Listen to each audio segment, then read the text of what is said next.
Our lunch for today ay magluluto tayo ng munggo.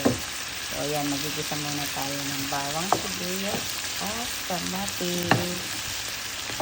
Magigisa tayo ng munggo ngayong lunch kahit hindi pa Friday. Lagyan natin ng patis. Ating pinita. Ayan.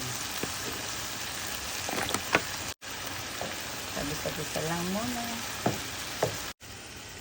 Ito ang ating isasahog, ang pata sa ating munggo. Para special ang ating munggo, sahugan natin ng pata. Ayan. Pinalambutan ko na yan at saka ko pinirito ng bagya.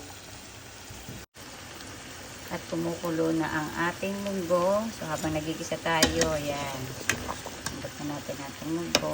Diyan mamaya, ilalagay na lang natin ang ating ginisa.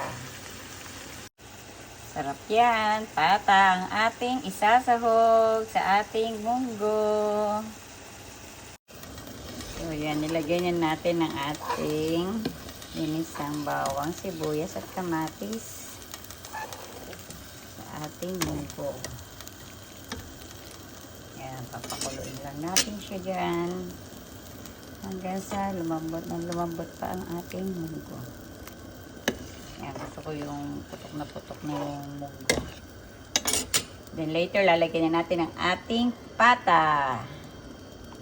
So yan, nilagyan na natin ang ating pata sa ating munggo.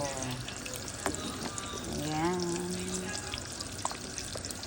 Pata ang ating sahog sa ating munggo. Sarap din yung chicharon dyan. Hanap akong chicharon. So yan, malapit na maluto. Nalagyan na natin ng sili at spinach. Sili. Yan ang gusto ko sa munggo, yung malapot siya. Yan. Yummy ating lunch.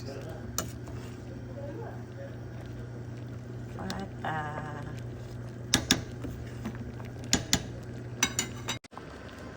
Yan na, lagyan natin ng spinach. Yan.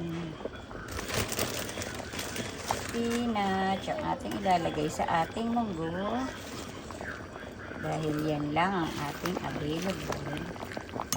Dito iba lalagyan ng dahon ng ampalaya. Sarap din yun. Lagyan natin ng more spinach. So yan na ang ating munggo.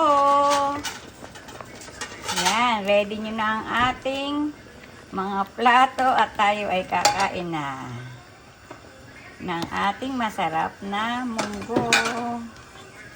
Ayan. Yan po yung ginagawa mo dyan. Ipirito ka na naman ng potato mo, ha? Ayan. Yan ang ating munggo. Ang ating lunch for today. So, let's eat! Bye, guys!